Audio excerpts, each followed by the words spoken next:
The ballroom of the Hartwell Grand Hotel was loud with 20 years of catching up, glasses clinking, laughter rising over a string quartet nobody was really listening to. When the double doors at the far end opened and the room, for just a moment, forgot how to breathe. Victoria Langston stood in the doorway in a charcoal suit that cost more than most of the mortgages in the room, her security detail hanging back at the entrance the way she'd insisted they do.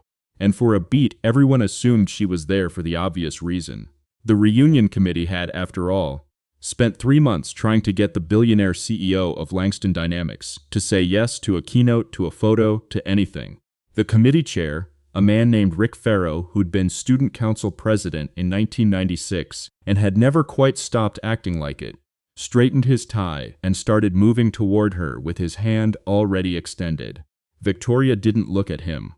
She looked past him, scanning the room once, twice, and then her eyes stopped on a man standing near the back wall by the coat check, in a brown jacket with a fraying cuff, holding a glass of water because the open bar felt like a luxury he hadn't budgeted for tonight.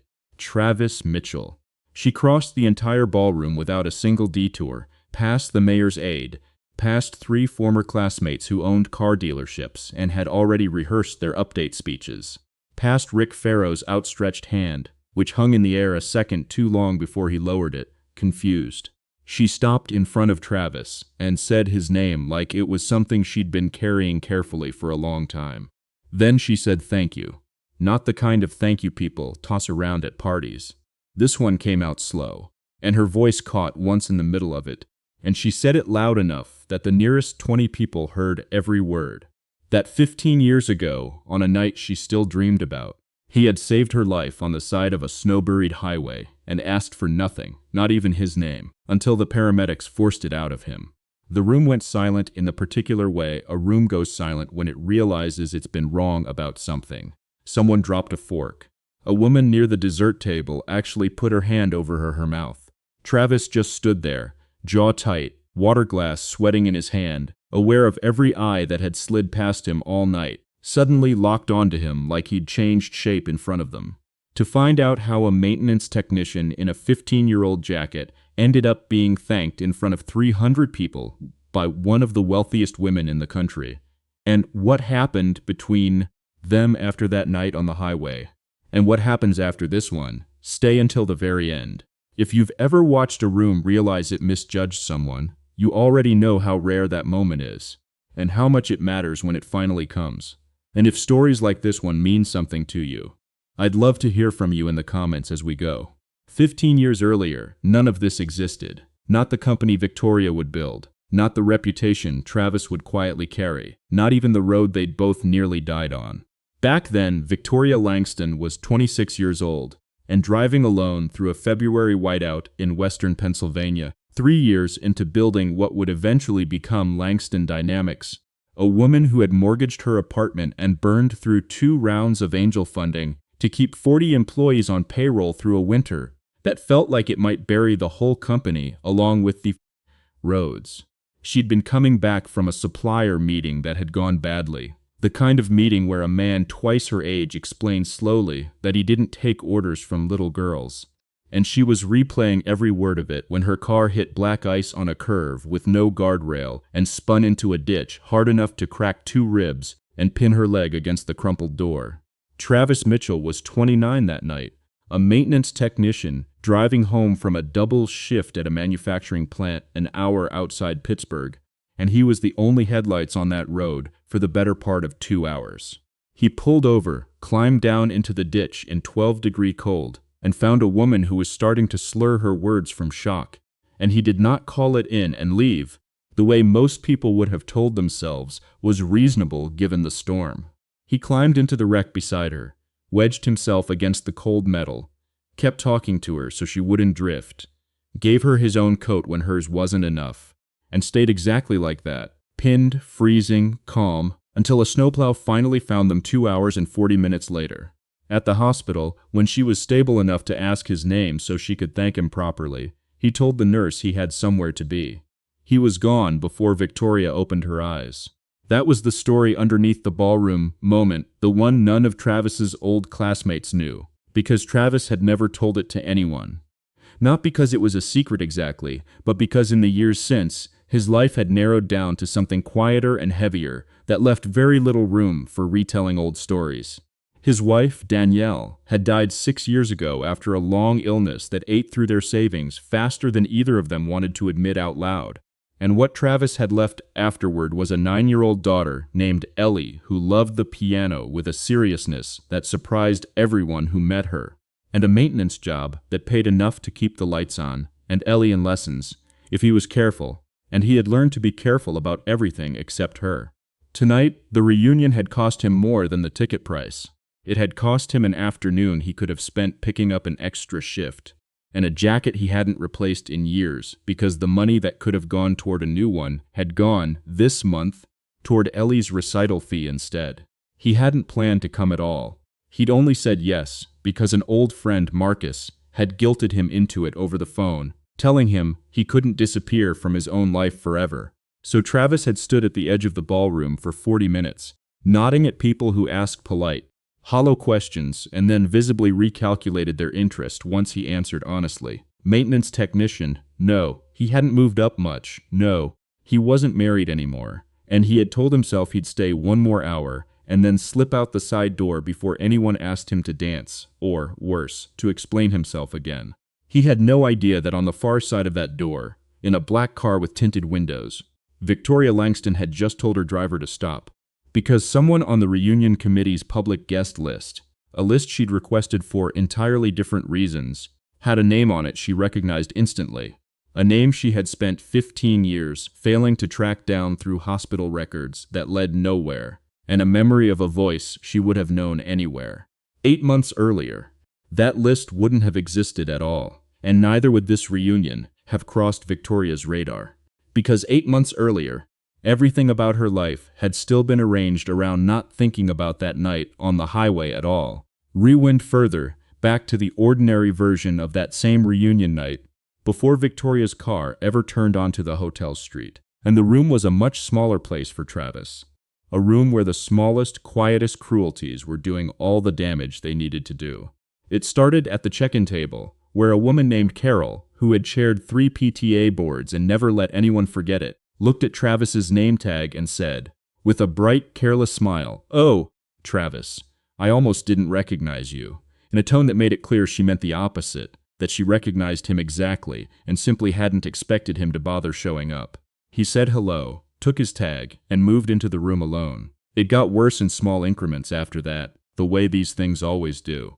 A cluster of former classmates near the bar, Doug Pemberton, who ran a regional car dealership chain now, and 2 others Travis barely remembered, were reminiscing loudly about who'd made it and who hadn't, running down a mental list of names with the easy cruelty of people who'd never ever have worry about a leaking roof or a school fundraiser they couldn't afford to contribute to. When Travis passed near them on his way to get water, Doug raised his glass in his direction and said, loud enough to carry, "Mitchell, look at you, man. Still fixing things for a living?" And there was a ripple of laughter, not cruel exactly, but not kind either.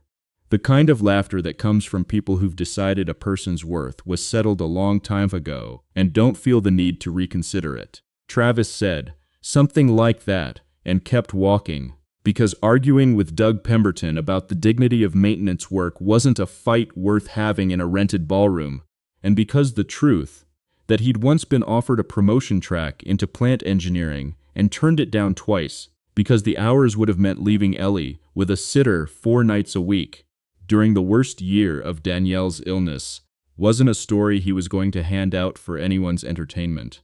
The real blow came 20 minutes later, from someone gentler than Doug, which somehow made it land harder. Jennifer Holt, who Travis had actually liked in high school, who used to sit with him at lunch when neither of them fit anywhere else, found him by the window and asked, with real warmth in her voice, how he'd been. He told her honestly about Ellie, about the piano, about the job. And Jennifer, meaning well, meaning it kindly, said, "I always thought you'd end up doing something bigger, Travis. You were smart. I don't know, I guess life just goes different ways for different people." And then she touched his arm, sympathetically, like she was consoling him for something, and moved on to talk to someone else. That was the sentence that did it. Not Doug's joke, Not Carol's fake smile, Jennifer's kindness, wrapped around the assumption that his life was something to feel sorry about.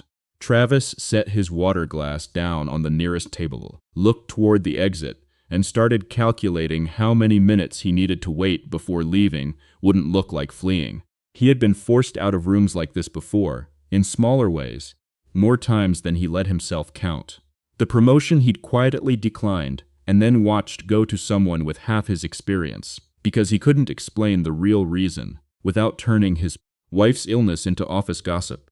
The parent-teacher conferences, where other fathers in suits talked about their careers, and Travis just said, "Maintain," and watched the conversation move past him. The moments at Ellie's recitals, when he caught other parents' eyes drift to his second-hand car in the lot. None of it was dramatic, none of it was a single devastating scene. It was just years of small dismissals, stacking quietly, until a man learned to expect the room to write him off before he opened his mouth and stopped bothering to argue. He was halfway to the coat check when Marcus caught up to him, put a hand on his shoulder and said, "Don't leave yet. Stay for one more drink. You don't owe any of them an explanation, Trav, but you don't have to run from them either."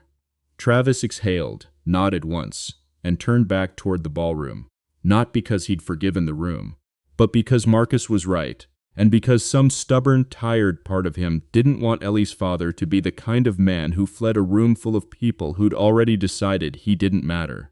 So he stood by the coat check with a fresh glass of water, jacket cuff fraying at his wrist, and waited out the last of the night the way he'd waited out most hard things in his life, quietly, without complaint, without anyone in that room having the faintest idea what it had actually cost him to stand there at all. If you've ever stood in a room and felt the exact moment people decided who you were without asking, I think a lot of us know that feeling, and if you've lived it too, I'd genuinely love to hear about it in the comments. 200 miles away, at almost that exact hour, Victoria Langston was sitting in the back of a car outside a hotel she had no professional reason to be near, staring down at a printed guest list her assistant had pulled for an entirely unrelated networking event 3 blocks over. A list that had, through nothing but a clerical accident, been stapled to the wrong folder.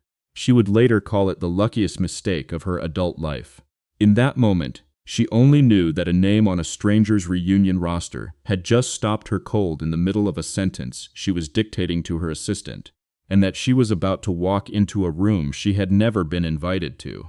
9 months would pass in Travis's memory before he understood how close that night had come to never happening at all. How a single misfiled document had been the only thread connecting two people who'd spent 15 years failing, in very different ways, to find each other again. The truth was that Victoria had been looking, on and off, for years, not obsessively, not in a way that ran her life, but in the way a person keeps a small unresolved debt in a drawer they check every so often. In the first year after the accident, she'd asked the hospital for the name of the man who'd stayed with her, and been told, correctly, that they couldn't release it without his consent, and that he'd declined to give it. She'd asked the tow company, the state troopers, even placed a classified ad in 2 regional papers a year later, thanking the man who stayed with me in the snowstorm on Route 9, hoping he'd see it. Nothing came of any of it. Eventually, the company demanded all of her, the way growing companies do, and the search quieted down to something she thought about, mostly in February, when the first hard freeze came through and her ribs still ached faintly in the cold, a small permanent reminder that never let her fully forget. What reopened it, 8 months before the reunion, was a company crisis that had nothing to do with Travis at all. Langston Dynamics was finalizing a defense-adjacent manufacturing contract worth $412 million, the largest in the company's history. The deal that would either cement Langston Dynamics as a serious industrial player, or, if it collapsed under the scrutiny it was about to receive, take the company's stock down with it and put 600 jobs at risk. In the middle of due diligence, Victoria's chief operating officer, a smooth, well-credentialed man named Adrian Voss, who had joined the company 18 months earlier, quietly buried a set of internal stress test reports on a load-bearing subsystem that hadn't fully cleared safety margins, reports that would have delayed the contract by months and cost the company a penalty clause worth tens of millions. Voss reasoned, in the private, self-justifying way people do right before they do something they know is wrong, that the margins were close enough that he could fix the numbers quietly in a later revision, that nobody senior enough would ever look closely at a mid-level engineering file. He was almost right. The person who noticed wasn't senior at all. It was a young quality control analyst named Priya Anand, 2 years out of school, who found the discrepancy buried in a revision log at 11 at night, and did the thing that terrified her most. She flagged it directly to Victoria's office, instead of letting it move quietly up the normal chain, because the normal chain ran straight through Voss. Victoria read the report at midnight, and it did something to her that surprised her. It made her furious, not just at the risk to the company, but at how familiar the shape of it felt. Someone competent and honest being buried under someone polished and confident, exactly the way, 15 years ago, the man on the highway had vanished into the snow, while men like Voss got promoted for talking convincingly in rooms. She didn't act on that feeling immediately. She launched a quiet internal audit instead, gave Priya a direct line to her office, and started watching Voss more closely than he realized, while the contract clock kept running and the pressure from the board kept climbing.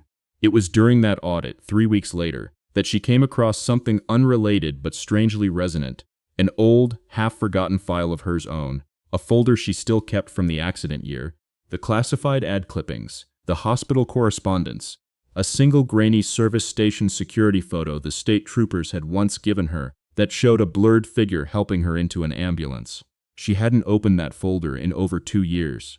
She opened it that night, she told her assistant later, because the Voss situation had made her think hard about all the quiet, uncredited people who hold the truth of a thing together while someone else takes the reward. And she wanted, suddenly and urgently, to finally close the loop on the one debt in her life she'd never been able to pay.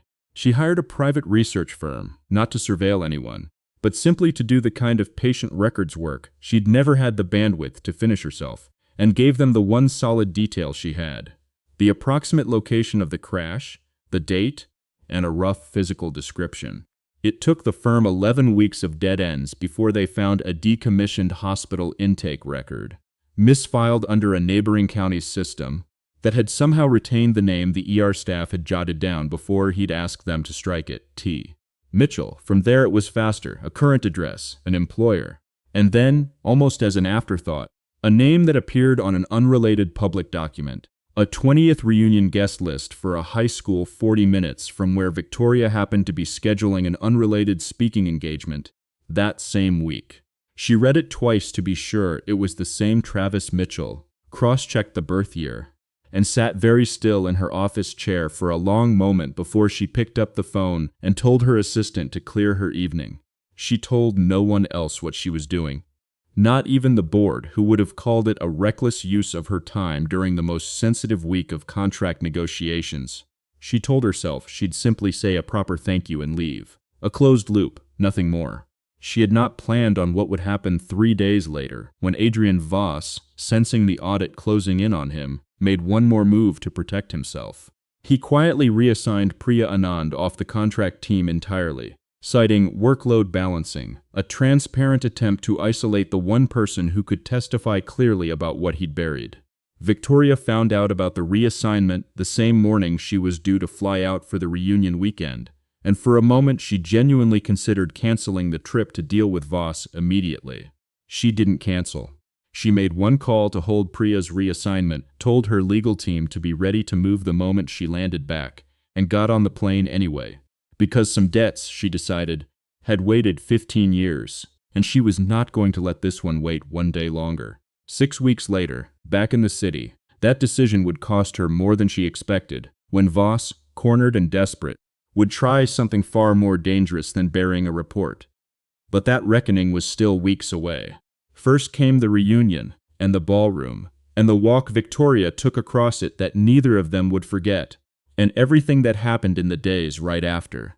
Travis left the reunion early after all, slipping out the side door 20 minutes after Victoria's public thank you, overwhelmed by 300 sets of eyes suddenly recalculating everything they thought they knew about him, uncomfortable in a way that had nothing to do with modesty and everything to do with a man who had spent years building a quiet, private life specifically, so moments like that could never happen to him.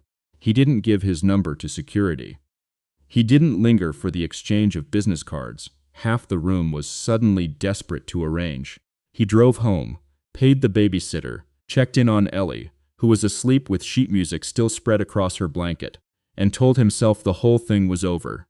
It took Victoria's team 4 days to find him properly this time, not through detectives, but through the much simpler method of Marcus, who'd watched the whole ballroom scene, and when Victoria's assistant called the number listed for the reunion committee 2 days later, asking gently for a way to reach Travis, decided his old friend deserved the chance to say no to whatever this was, rather than have it happen to him without warning. Travis almost did say no. He listened to the message twice, sitting at his kitchen table after Ellie had gone to bed, and nearly deleted it. What changed his mind was a single line in the message itself. Victoria hadn't offered him money. She hadn't offered a job, a donation, a foundation named after him, any of the things he'd half-braced himself for and already decided to refuse. She'd simply said she wasn't calling to repay a debt with anything that could be wired or signed for, because she'd learned a long time ago that some debts aren't that kind. She was calling because she'd spent 15 years wondering about the man who'd stayed in that ditch with her, and she wanted, if he was willing, simply to know him. They met at a diner near Travis's apartment. His choice, neutral ground, a place where the coffee was bad and nobody would recognize either of them. He came straight from a shift, still in his work jacket. She came without her security detail waiting outside, which her team had fought her on for 20 minutes before she'd overruled them. For the first hour, they didn't talk about the crash at all. She asked about Ellie. He asked, carefully, what it was actually like running a company that size, and found himself surprised by how plainly she answered, not with the polished version reporters got, but with the exhausted honesty of someone who hadn't had a real conversation in longer than she wanted to admit. Eventually, she brought up the highway, and he told the story the way he told everything, without embellishment. He'd seen headlights gone dark in a ditch. He'd pulled over because that's what you did. He'd stayed because leaving would have meant leaving someone alone and scared in the cold. And he'd left the hospital without giving his name because he didn't do it to be thanked. And being thanked would have made it about him instead of about her getting home safe. Victoria sat with that for a long moment and then told him, quietly, what those 2 hours and 40 minutes had actually meant to her. That she'd been so certain, pinned in that wreck, that she was going to die alone on that road. And that the sound of his voice, steady and unhurried, telling her about nothing in particular just to keep her talking, was the only thing that had kept her from going somewhere dark in her own head she wasn't sure she'd have come back from. Travis didn't know what to say to that. He said eventually that he was glad he'd been on that road. That was all. They kept meeting after that. Not often, not dramatically, but steadily, over the following weeks, coffee turning into dinner, turning into Victoria. On a Saturday afternoon neither of them had fully planned, sitting in the back row of a community recital hall, listening to Ellie play a piece she'd been practicing for 4 months, and afterward telling Ellie, with complete sincerity, that it was the best thing she'd heard all year, a claim that happened to be true. It was around then that Adrian Voss made his move. Sensing the audit tightening and Victoria's attention divided, he leaked a distorted version of the stress test story to a business journalist himself, framing it preemptively as evidence of reckless leadership under Victoria, betting that if the story broke on his terms first, he could survive the fallout by positioning himself as the one who'd raised concerns that leadership ignored. It was a calculated, ugly move, and for 2 days it worked. Langston Dynamics stock dipped on the rumor, board members started making anxious calls, and the $400 million contract wavered. What Voss hadn't accounted for was Priya Anand, still quietly employed, thanks to Victoria's earlier intervention, who had kept a complete, time-stamped record of every version of the report Voss had altered, proof that showed, cleanly and unambiguously, that Voss himself had buried the original findings and only invoked them publicly once he needed a scapegoat. Victoria's legal team had that record in front of the board within 48 hours. Voss was terminated the following Monday. The contract was salvaged with a transparent, publicly announced fix to the subsystem in question that actually strengthened investor confidence rather than damaging it, and Priya was promoted into the role Voss had vacated. Travis heard about none of this until Victoria told him herself over dinner 2 weeks after it had resolved, not as a boast but almost sheepishly, admitting that the whole ordeal had reminded her, more than once, of him, of what it looked like when someone quiet and honest got buried under someone loud and self-serving, and how much it had mattered, this time, that someone had finally been in a position to notice and refuse to let it stand. Travis set down his fork and told her plainly that noticing was the hardest part. Most people never got that far. 3 weeks later, an ordinary Sunday afternoon would bring the two of them, and Ellie, to a moment neither of them saw coming. The moment that would finally, fully close the loop that had started on a snow-covered highway 15 years before. Victoria's public reckoning with Adrian Voss had already happened in boardrooms and press releases, tidy and corporate. What she wanted now was something that had nothing to do with any of that. She asked Travis, hesitantly, if he would come to Langston Dynamics' annual town hall, the one event each year where every employee, from the factory floor to the executive suite, gathered in one auditorium to hear from leadership directly. She didn't ask him to speak. She asked only if he'd sit in the front row as her guest, because there was something she wanted to say in front of everyone, and she didn't want to say it without him actually being in the room this time. Not vanished before she could properly thank him. The way he disappeared from that hospital 15 years earlier. He almost said no again. Ellie was the one who convinced him, in the end, telling him with the blunt clarity 9-year-olds sometimes have that he always told her not to run from hard, good things, and this seemed like exactly the kind of thing he meant. So he sat in the front row of an auditorium filled with 600 employees, in the same brown jacket because it was still his jacket, and he saw no reason to pretend otherwise. And Victoria stood at the podium and told the story, not the polished, tabloid-ready version that had already leaked out in fragments after the reunion, but the full one, the ditch, the cold, the 2 hours and 40 minutes, the years of searching, and what it had taught her about the difference between people who help because they want credit and people who help because someone needs it. She told them that the company's engineering and safety culture, going forward, would be built around exactly that principle. That anyone who raised an honest concern, no matter how junior, no matter how inconvenient the timing, would be protected the way Priya Anand should have been protected from the start, and the way Travis had never once needed to be, because he'd never asked to be protected at all. Then she turned to Travis directly, in front of everyone, and offered him something showy, a permanent seat on a new company safety oversight board, a significant salary, the kind of offer most people would need 30 seconds to accept. Travis stood, thanked her, and declined it gently, in front of the whole auditorium. He said he wasn't the right person for a board seat, that his life was maintenance work and Ellie's recitals, and he had no interest in changing either. What he asked for instead was smaller and to him worth infinitely more, that the company fund a permanent, no questions asked emergency scholarship for the children of maintenance and facilities staff. People like him, whose kids sometimes had talent and drive, and nowhere near enough money to chase either.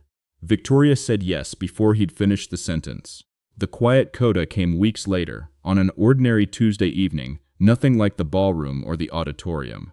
Just Victoria in Travis's small kitchen, helping Ellie with a math worksheet while Travis made dinner, an old jacket hanging on the hook by the door, no longer frayed at the cuff because Ellie had, with great seriousness, mended it herself with mismatched thread the week before, refusing to let him buy a new one because, she'd told her father, that jacket was the one he was wearing when the billionaire lady said thank you, and some things you don't just replace. Victoria looked at that jacket sometimes, hanging by the door, and thought about how many people in her life had learned to perform their worth loudly, and how the one person who'd actually saved her had never once needed to. If there's someone in your own life who was underestimated before anyone bothered to actually see them, a parent, a neighbor, someone quiet who never once tried to prove their worth out loud, I'd love for you to tell us who they are in the comments, even if it's just to finally give them the credit they earned a long time ago. And if you believe the quiet ones deserve to be seen too, You're welcome to stay a part of these stories with us. It means more than you know. Travis Mitchell never did learn to like being thanked in front of a crowd. But he learned, slowly, that letting himself be seen wasn't the same thing as needing to be. And somewhere in a kitchen that smelled like dinner and pencil shavings, with a mended jacket hanging by the door, that turned out to be enough,